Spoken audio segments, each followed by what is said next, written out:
Call all hands. Beat to quarters.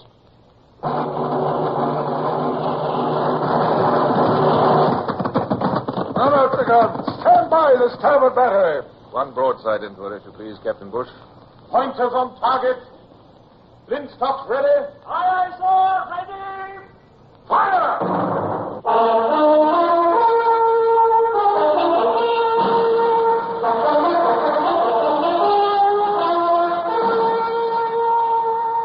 Presenting Michael Redgrave as C.S. Forrester's indomitable man of the sea, Horatio Hornblower.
Lagoon on the coast of Poland, known as the Fisher's Half, we'd made havoc with Bonaparte's communications.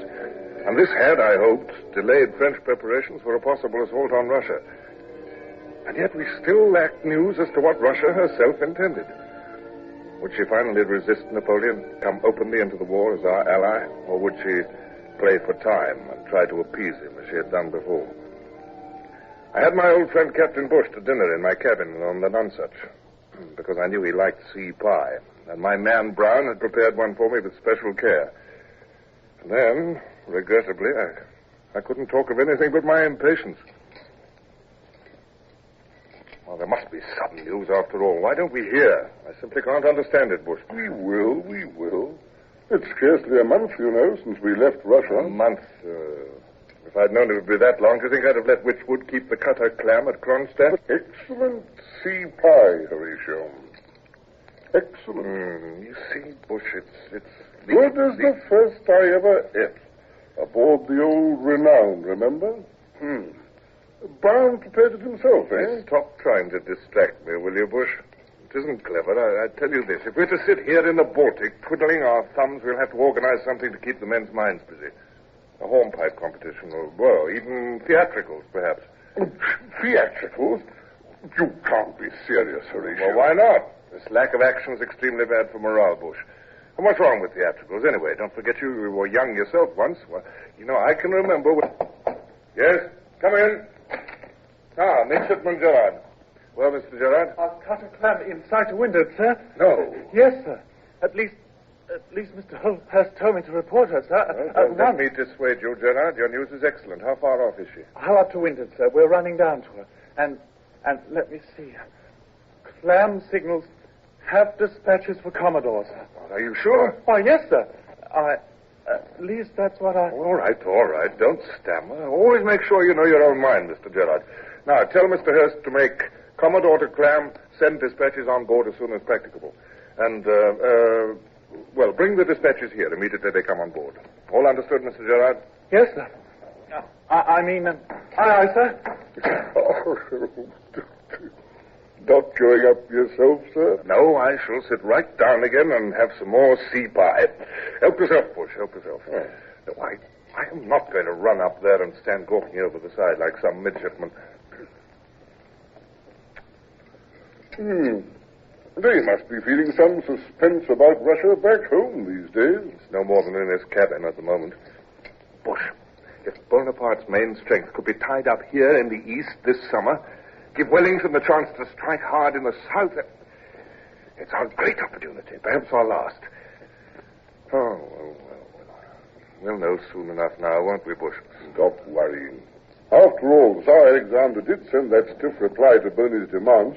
At least that's what Lord Wychwood said the day we left Kronstadt. You tell me so yourself. Stiff reply one day may mean soft words the next, was Alexander. Oh, hopelessly unpredictable, these Russians. Come in. Well, Mr. Gerard, what's the latest? Wychwood. Oh, by all of... You came yourself, did you? I did indeed, Sir Horatio. By your ship Clam. Now wait till you hear the news. You will agree my trip was warranted. Well, come on, then. Well, Captain Bush, quite like old times, aboard the Nanset, Wychwood, don't keep us waiting for your news. Commodore, it's war. War.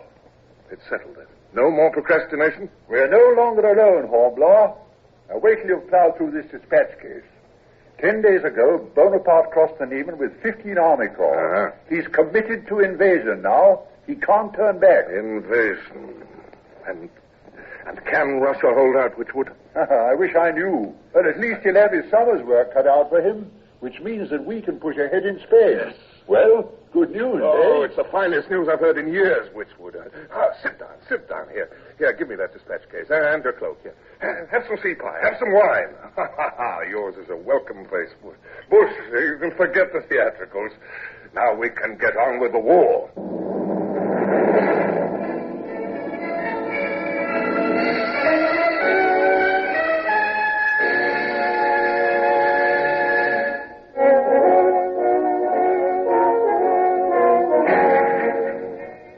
Wychwood, of course, had much to tell that afternoon. But I must say, for once, the man made highly satisfactory listening. Then there was the dispatch addressed to me by Lord Cathcart, our British ambassador in Russia. A few polite formalities, and then... Listen to this, Bush. You will, of course, render all the assistance in your power to our new ally, Russia. The main body of Bonaparte's army is already marching on Moscow, but I am informed that some 60,000 men under the Duke of Tarentum are now on the northern route to St. Petersburg. The Russian Imperial Staff urgently requires your squadron's assistance at Riga, which, of course, the French must capture before they can move on towards St. Petersburg. Riga? There's a fine harbor there, sir. The city's only a short distance up the river from the Gulf. Yes, I know, Bush, yes. The ambassador's tone is urgent, to say the least, Wychwood. With reason, Commodore. Frankly, there's a panic at the Russian court, and Riga is a vital spot, as well as vulnerable. Cathcart goes on to ask that I detach the cutter Clam, dispatch her back to England with the news. Yes, I don't like losing her. Oh, well, we mustn't delay. Well, no doubt you wish to go with her, Lord Wychwood. Oh, naturally. When duty calls and all that, you know, Hornblower. I must ask you to wait while I complete my own dispatches for the Admiralty and a brief letter to my wife. Yes, they won't take long. Of course. Captain Bush, I suggest to tell the men that this is their chance to ride home, too. Oh, and one other thing, Wychwood. I shall send my secretary, Mr. Sorga, back to England in your charge to be tried by court-martial. I'll give you all the papers relating to his case. Very good, Commodore. I envy you, you know, Wychwood. Oh, yes, a glimpse of England at this time. Heaven alone knows when the rest of us will see it.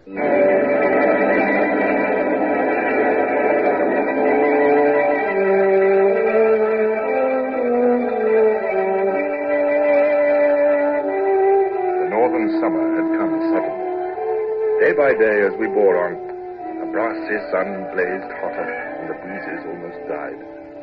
Barely enough wind stirred to carry us, even with all our canvas set. It was a full 8 days before we finally crept into the Bay of Riga, and night was falling as I stared out through my glass at this new shore. That's no man's land between the two forces, I imagine. Well, if the Russians weren't still holding the village, there'd be no fires. Our puzzle so far solved at all events. 2 fathoms, sir. 2 fathoms. I'd like to bear up. Very good. Carry on. Oh, well, the moon's rising. Boat ahead. On the port bow, sir. She's pulling on. We have to catch that boat if we can, Mount. Aye, eyes up.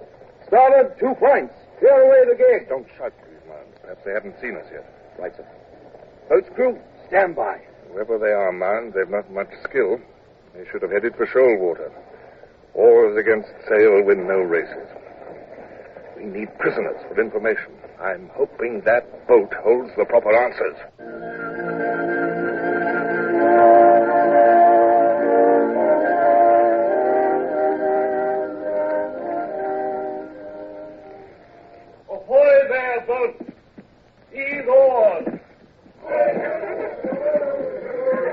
There's your pistol. I don't suppose I need to shoot again. I wonder if those fellows have... Well, rather a noisy night for our first visit, huh? We got them, sir. Excellent. They're Frenches, sir. We got them all. 2 officers, 3 men. As the 5 prisoners were thrust up over the Harvey's side, I saw the star of the Legion of Honor glittering on the chest of one young officer. He would be their leader, I concluded. I would like to know Monsieur's name and rank, please. You see, Chef de Bataillon du Corps du Génie des Armées de l'Empereur. Major of Engineers, a good catch, Mount. You understand some English, I gather, sir. Oui, un peu. My mind was busy with the problem of how I could induce him to supply me with some facts that I sorely needed. And I had an idea. I much regret the necessity of taking you prisoner, sir, especially at the start of such a promising campaign, but possibly I can arrange an exchange at an early date. In case Monsieur has friends with whom he might like me to communicate, I shall do so at my first opportunity. Marshal Medon, Duke of Tarentum, would be very glad to hear. I am on his staff. Well, Commander-in-Chief's staff. Then you must be chief engineer. Yes, you are important. Oh, that's too bad. After all, you had no reason to suspect a British squadron in this bay. None whatever. We had been told the contrary. That these Russian villages are blockaded. They've been supplying you with information, then. Oh, well, all Russians are quite useless, are they not? I suppose your emperor has met with very little opposition from the Russians. We have taken Smolensk, and the emperor himself marches on Moscow. Our divisions will soon occupy St. Petersburg. Indeed. But possibly the Dwina River may become an obstacle. Riga, too, stands in your path. Not for long. Just one bold push across the river mouth, and the Russians will dissolve the moment we have turned their flank. So that's what he'd been up to when we nabbed him, reconnoitering for a good place to land French forces across the mouth of the Dwina. A daring move, sir, worthy of all the great traditions of the French army. Of course, you have to cross the river before your operations can proceed. No doubt you have sufficient landing craft for your forces. Problems like that do not hold us, monsieur. We have barges, a score of them. Seize that Mitau before these stupid Russians could destroy them. Oh, indeed. But, of course, the Russians still hold both sides of the river. Well, for the moment. They hold on to our side, the western side, by nothing but their fingernails, however. But do not think me fool enough to reveal military information, sir. No chance of wheedling anything more from the cocky young major for the present. But at least I'd learned about those captured barges, and that they planned an attack soon, directly across the river's mouth. Oh, well, Russians are always incompetent, isn't it so, Major? A prompt assault on your part is, of course, it's a clever plan, allowing them no chance of digging in. But you will pardon me now, sir, if I attend to my duties? We'll return to the squadron, Mr. Mount, if you please. Armed with that tidy bit of information, I slept better than I'd hoped that night in an alien harbor. No doubt the Russians here at Riga were all confirmed landlubbers, but I could be counted on, I felt, to cope with this type of problem. I was even gratified, in fact, that the French were not discounting good sea water in their plans. The next morning, in my cabin, I had a conference with all 6 captains of my squadron. Well, it's quite clear then, gentlemen. The Russians still hold both river banks, the western one precariously. The French must cross that river if they're to surround Riga. When they try it, we shall bag as many barges as we can. Yes, we will. We'll carry out the patrol I've outlined each evening at sundown. The French will scarcely attempt such a barefaced plan by daylight. Now, are there any questions? You said, I think, sir, that my sloop Raven would hold one end of the defense line. Quite correct, Mr. Cole. You'll anchor each night on the very edge of the shoals to westward, the French side. It's your light draft that dictates that position. Mr. Vickery and Lotus guard the other river bank. All right, sir. The rest of us hold stations in between, and armed small boats will row guard at the mouth. Are your stations understood? Aye, sir. And that will be all for the moment, gentlemen.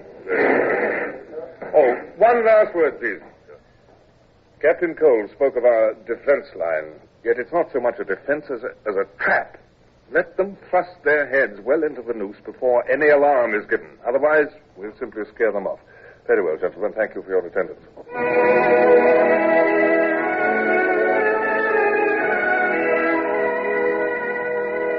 At dusk, my gig conveyed me up the yellow Duina River, past the village at the mouth, to the bustling wharves of Riga. There the governor met me, amid a crowd of other dignitaries. By their demeanor, you would never guess they lived in a besieged city. My coxswain Brown was in charge of my boat's crew, and I told him to wait there for my return. But I soon realized it would be difficult to have a private talk with General Esnoff.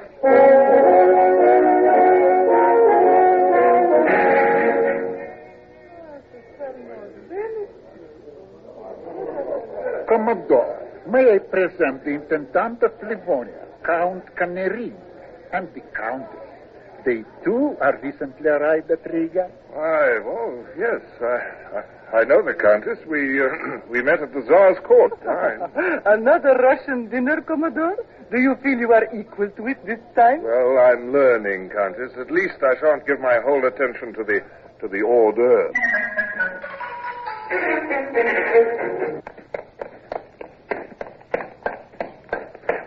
Commodore! Sir. Brown, is that you? What's that racket? Must be French barges at the river, sir, and our patrol's resisting them. Is our gig's crew at the wharf? Ready? I'm waiting for you, sir. Oh, come on then, Brown. What are we waiting for?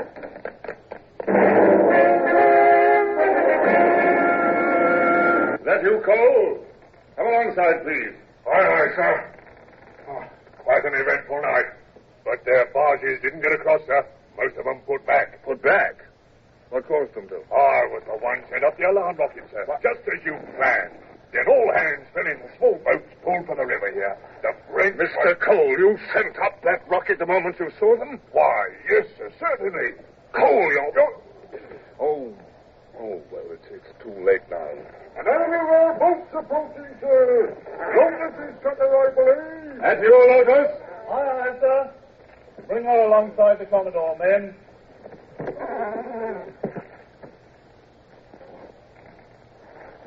I thought I saw you, sir. Things aren't as bad as they might be. All right, you, Mr. Cole? We bagged 5 barges on our side, sir. Cut them off before they could get back to their own shore. Why, Vickery, that's more like it. How many prisoners? Well, I should say nearly 1,000, sir. Roughly 200 Frenchmen to a barge. The rest turned back at the alarm.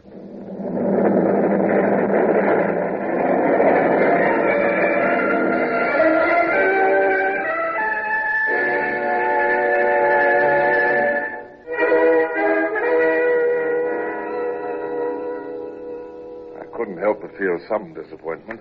I'd hoped for a catch of at least a dozen barges, perhaps 2,500 men. And yet, it was my own fault, too. Who else placed Cole in his key position? At all events, thanks to young Vickery, we'd headed off the crossing for that night. Strange people, Russians. That interminable ballet was still going on as I entered the opera house.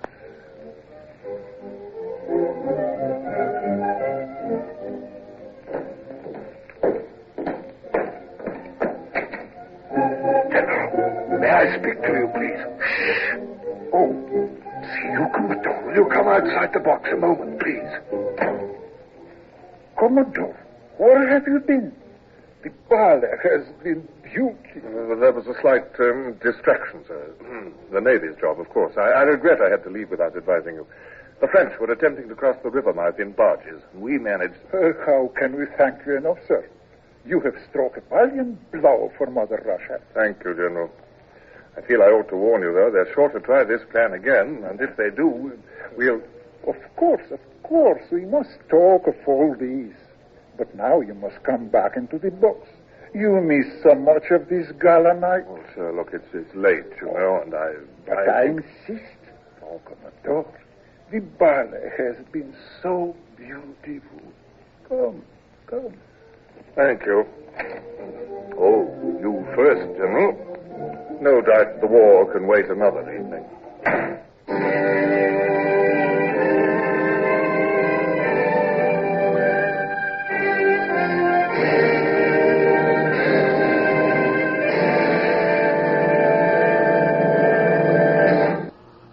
Horatio Hornblower, starring Michael Redgrave, is based on the novels by C.S. Forrester. Music composed and conducted by Sidney Torch. Produced by Harry Allen Towers.